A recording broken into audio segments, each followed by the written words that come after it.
What's up, everyone? Lunacy Drops, aka Skate Doubles and Dome out here with another episode, Sludge Underground. Without wasting time, I want the gentleman to introduce himself again because he's returning and we're pretty much excited to have him back. Aware. This is Action. Yeah, the Kwaito Child in Durban. Yeah. Yes, sir. The last time we had you here, I think Walker drop in Jebov, Volume 1, and you were part of a lot of things at the time. There was a space where you were also doing like events, creative market. This is like 2018. 2018. Take us back from that time and take us through the journey from that time right up until this point. Yeah, so like I was at the warehouse. Okay, A1 called me to the warehouse to start something new in the city and stuff. So then we created like this I wouldn't call it a group, but like a new collective called Wolves Only. Did like 2 singles, one with Coombs and Lord Script, and there was this lady. Yeah, the lady. Lamage. Yeah, with Lamage. It's just like a collective of artists coming together to just create new music for Durban. So yeah, it was dope. But then the warehouse ran into some other issues, so we had to part our ways and stuff and carry on with our solo careers. But at that, we still like carried on creating like events like Creative Market. Joel was involved. Cheeseman Child was involved. There was a lot more other things, bro. Like we created in a campus shutdown event. Yeah. It was in February. It was dope, bro. And then from there, I wanted to create more music because the other things were distractions to me. So I went back to Neo. And then me and Neo dropped a single called Umlilo, which was like the birth of Kwaito Child. So then like from there, I carried on pushing Umlilo. Then I did a listening session for Injebovu Nilalela the same year, 2018. And bro, yeah, carried on, and then I had to move out the warehouse because my things were getting out of hand and I had to fix other things in my life. So I left, but then I still carried on recording. Made music in the Sipom Cheetah, Neon Dao, Sounds Taboo. Yeah, bro. Black Sun, all types of producers. Yeah, bro, it was dope. I want to know with E-Wolves Only, Angithi manje, A1 Wolf had this whole warehouse situation going on. Yeah. So was it him who was like telling you guys, you must do something like a Wolves Only, or did he just open up a space for artists to come and do the things that they wanted to do? Were there any like obligations, since ni part of your warehouse, A1 Wolf will tell you, no, you guys should do this, you do that, or was it just there was creative freedom and the decisions that you were taking there? Nah, bro, A1 wasn't like telling us what to do, what to drop, when to drop. We just came to him with ideas basically, and then he'll support the ideas by like whether it's like, okay, you guys can use the warehouse for this day, okay, you guys can shoot a video, but they'll need to shoot a video, and then like he'll get us those things. Yeah, bro, like creative freedom was like a big thing at the warehouse because like even now it was me, Coombs, and Tulasis, where this other guy who's a videographer and a manager for artists. Yeah, I basically went to Tula to like basically start this thing. I wrote it down.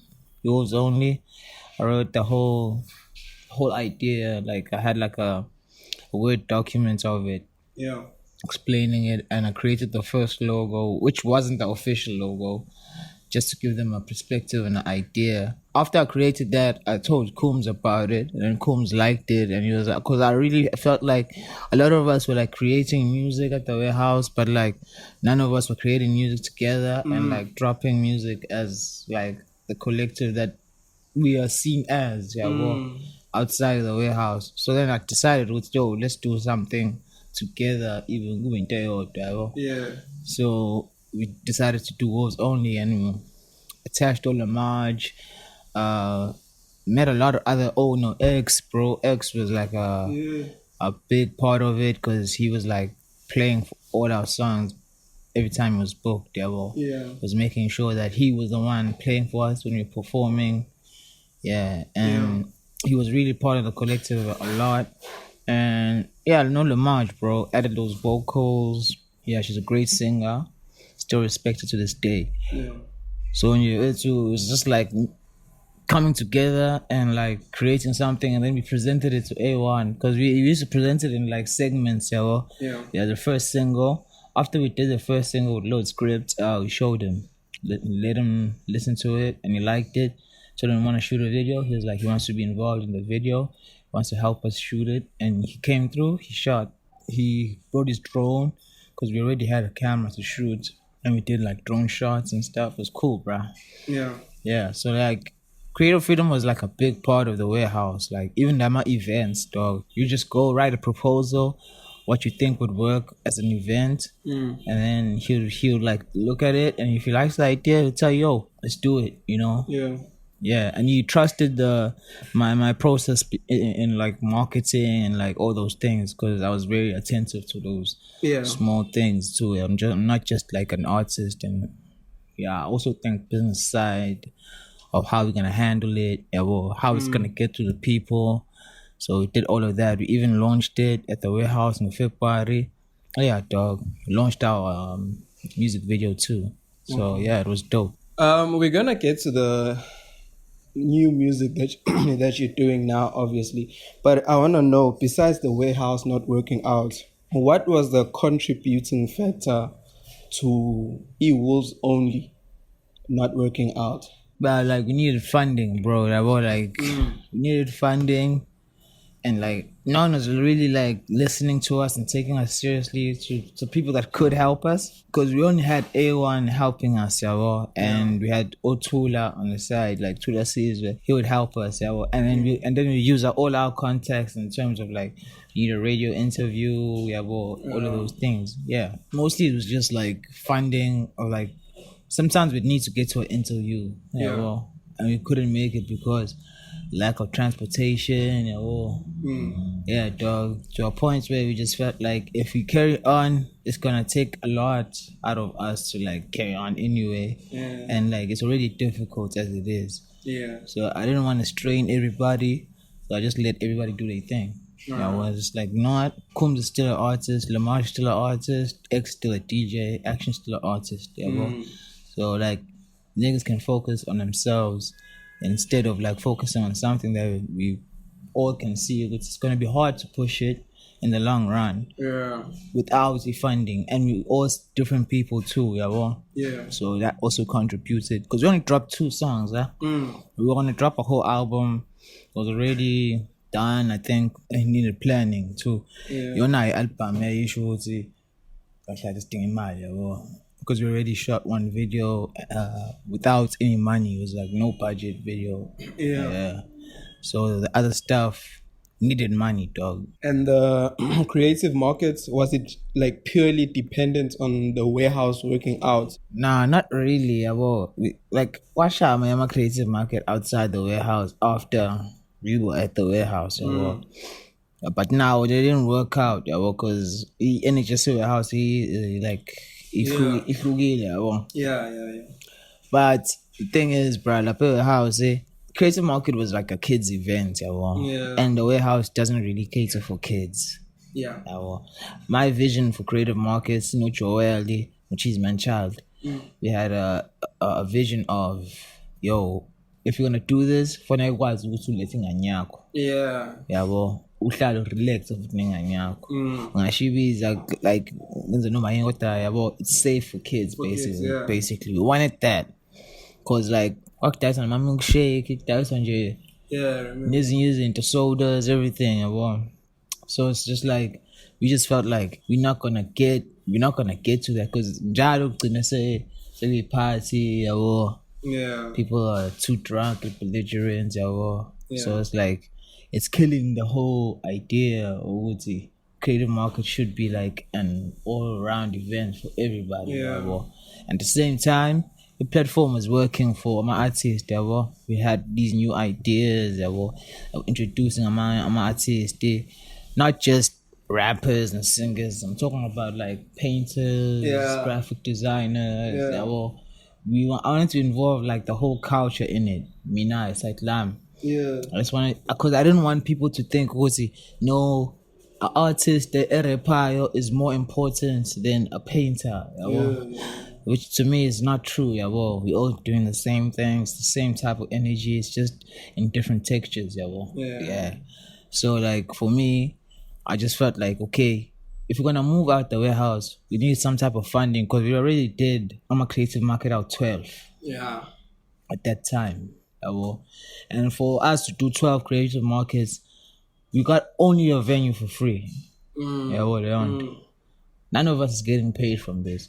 But everybody that's coming here is making money. And these are kids that we found in the streets, hustling their own way, doing their own thing.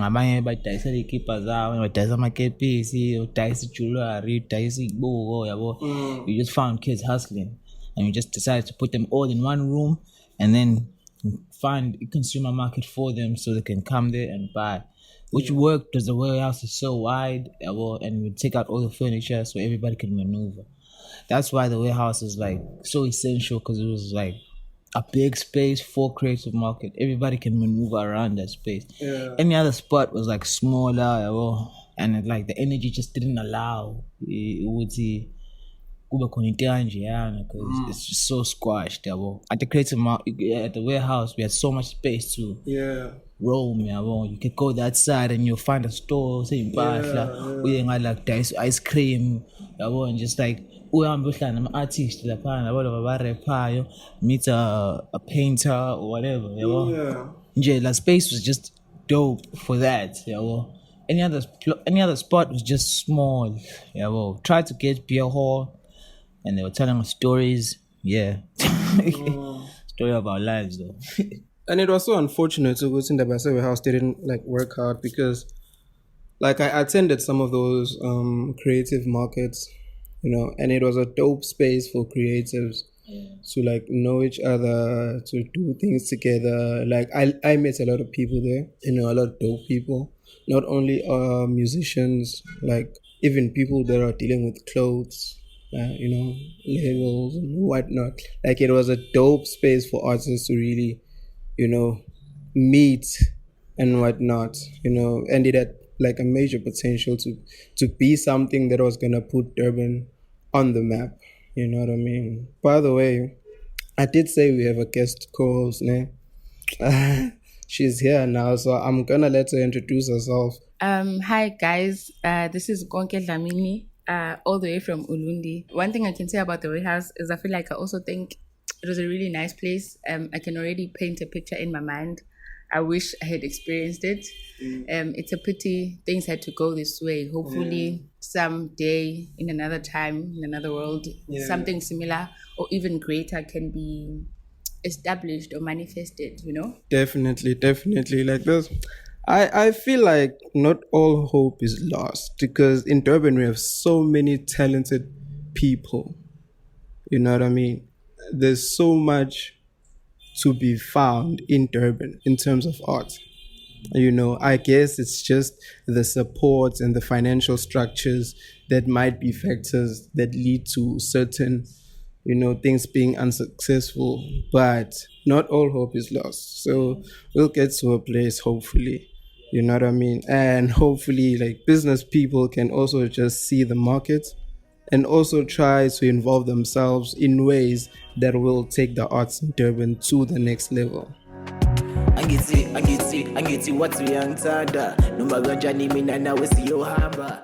We're talking about the music now. You dropped one of my favorite tapes, I remember. I remember at the time when you dropped Injebovu and Dwana Dog. Like when you dropped it, ngangena data. So my friend had a place that had Wi-Fi just by the harbor. I went there, I downloaded it. I was like, I'm gonna listen to it. And I hadn't even met you, like, maybe once or twice. but we had never really spoken because besinokubonana kuma events. And I remember seeing you kwasamros shy chinjini wena.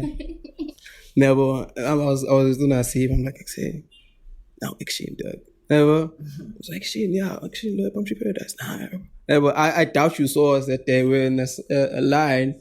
And I was such a dog. And I was such a huge fan because you've managed to fuse a lot of different elements of South African music in the music that you make. And it was beautiful to witness it when you were alone in a project, that you can still like hold your own. I just want you to remind the people about the type of sound that you make. Yeah, well, I'd say like I don't know what really it is, but like when I started music, it was like Valid was triggered by like South African music. I'd have my mom and my mother's sister. They like very energetic. They like playing music. Playing music loud, and my grand let us play music loud. She didn't really. No.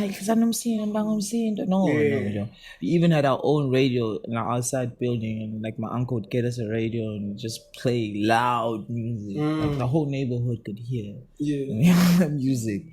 So like my mother and my mom, they sisters, they hang out with each other a lot. So they play music. They play Kwaito. They play or Brenda. They play Afro pop. They like inside Durban at that time. I'm talking about 5, 6, 7. On Sundays it'd be jazz. Yeah, my mother liked jazz, so. The vibe was always like musical. My uncle was like a fan of Kwaito and hip hop. So he's like person that introduced me to like Umanum Kosi. He's the first one that introduced me to like hip hop and Kwaito and like rappers that I've never like listened to like. Sometimes you hear music playing. Inside in Durban, it was like I could hear music playing, but I was never in tuned into the music. Up until my uncle would like give me his CDs, like, hey, me now power out.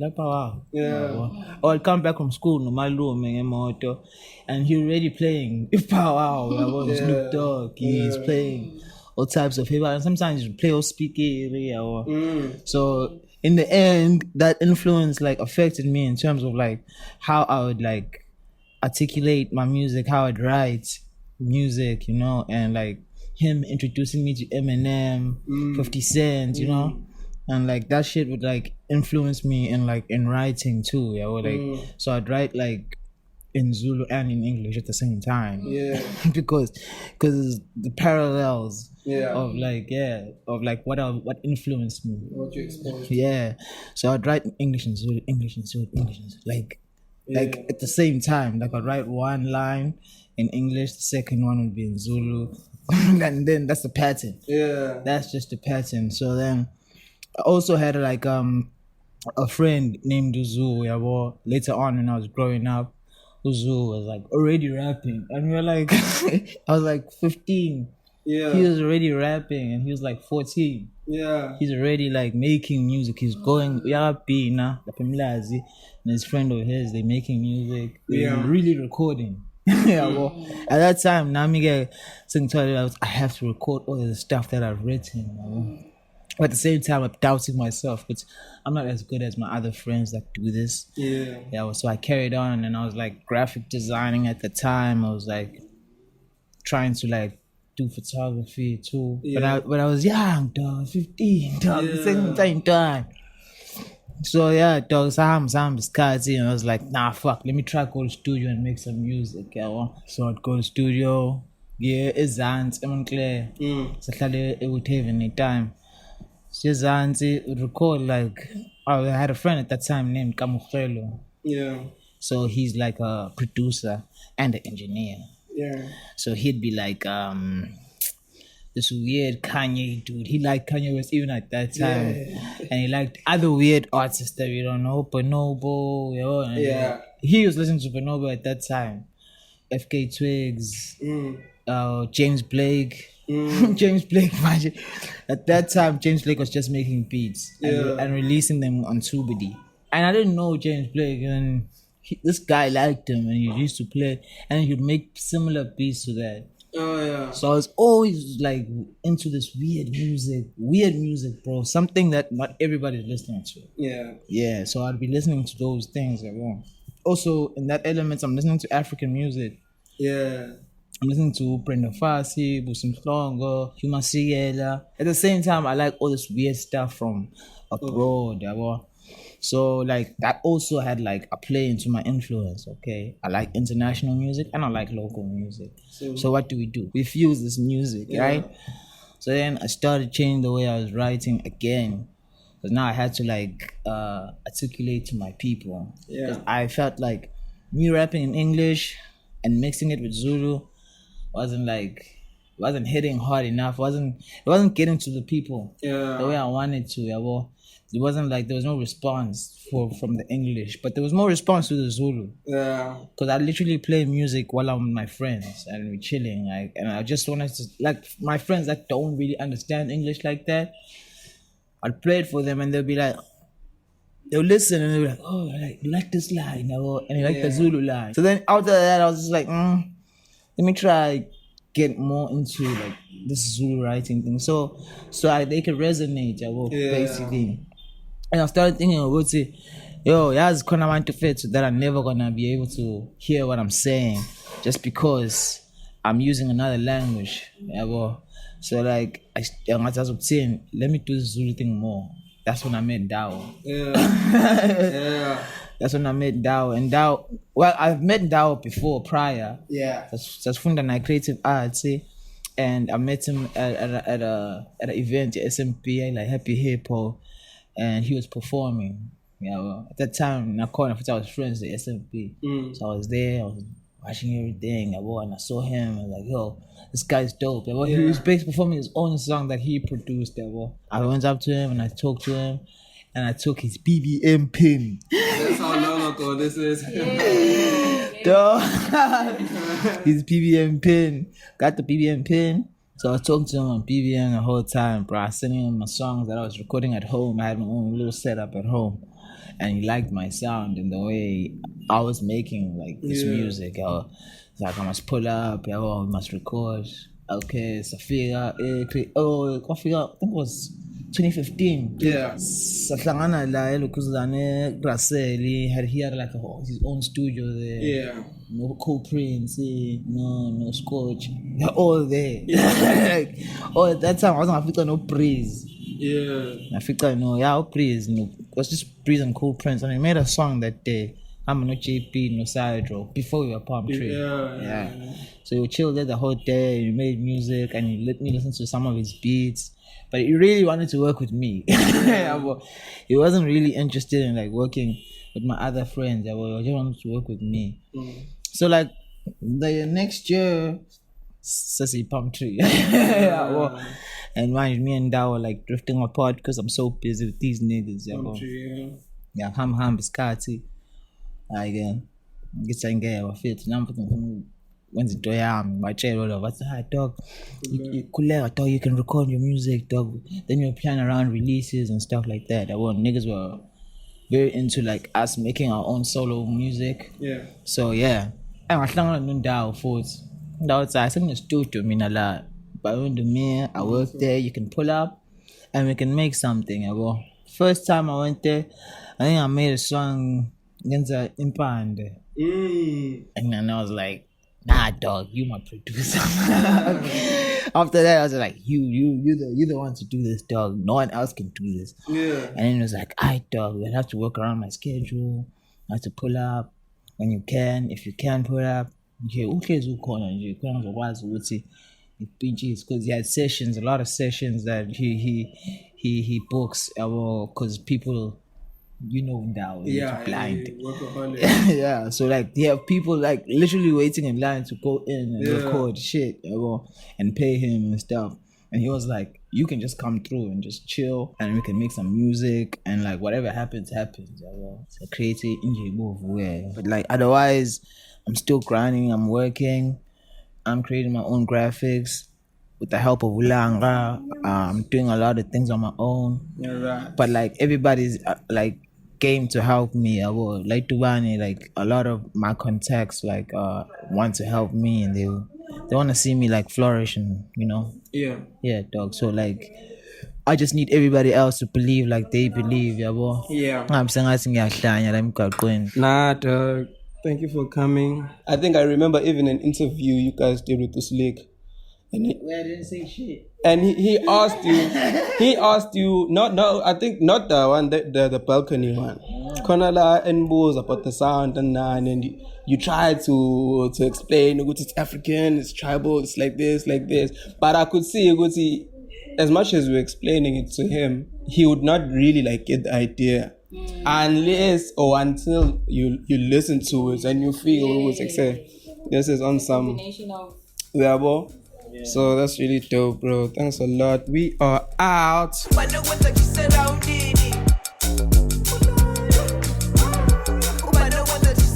Future and CP thanking you for tuning into this amazing episode featuring Action. Don't forget to check out his latest project titled Kwaito Child, available across all major streaming platforms, and also check him out on Instagram at Palmtree_Action. That's PALMTREE_AXSION. Obviously catch the rest of our episodes on www.sludgeunderground.com, and be sure to leave us a review on Apple Podcasts if you enjoyed this episode. Until next time, there's bye for now.